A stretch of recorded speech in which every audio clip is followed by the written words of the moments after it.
This is our COVID Roundup and CDC update for March 29th, 2024.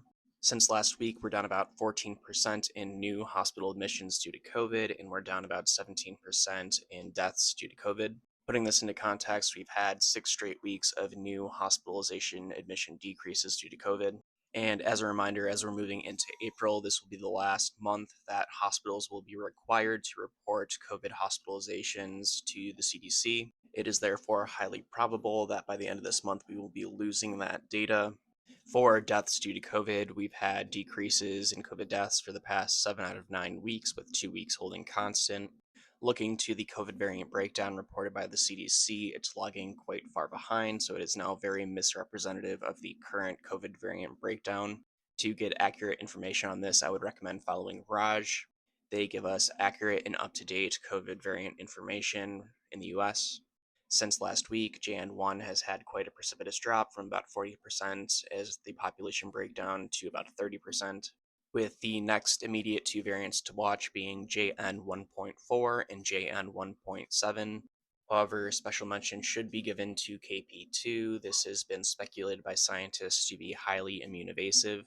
If you want to look at those specific mutations, I recommend visiting GIS Aid. I'll link that video in the captions below.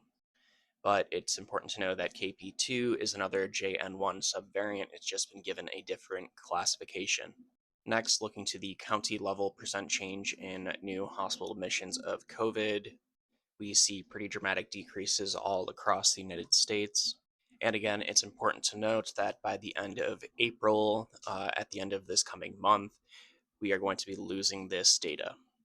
Next, looking to our COVID-19 Iowa Tracker map, the top 5 in terms of COVID activity in wastewater is New Mexico, Missouri, Kentucky, Tennessee, and Alabama. Those are all areas where COVID is the highest in the United States at the moment. Moving on to our COVID wastewater levels in New York.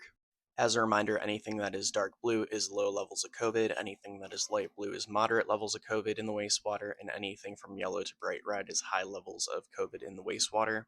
For all reporting wastewater facilities in New York, we are holding at about 44% at the high level, with the majority of wastewater facilities holding at the moderate level. Here's the map once more, so if you want to look at your specific wastewater facility to your county, you can do that.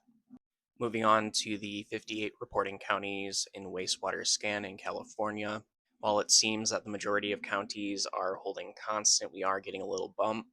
Here it is from a better view, so I'm guessing this little bump that's happening is likely due to spring break. Looking to all of the wastewater facilities reporting to wastewater scan in the United States, we're seeing a similar trend, where largely the wastewater facilities are holding at our relative low constant, but there is a sign of an early spike, an early bump in the data. With the CDC's dropping of the 5-day isolation to 24 hours, with the majority of people being forced back to work, this is going to be a unique year in terms of wastewater data.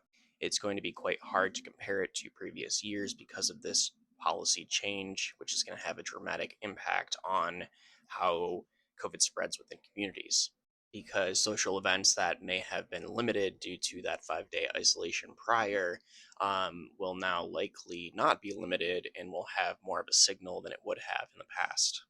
All of that to say that this year is going to be a little harder than prior years to accurately predict what's going to be happening.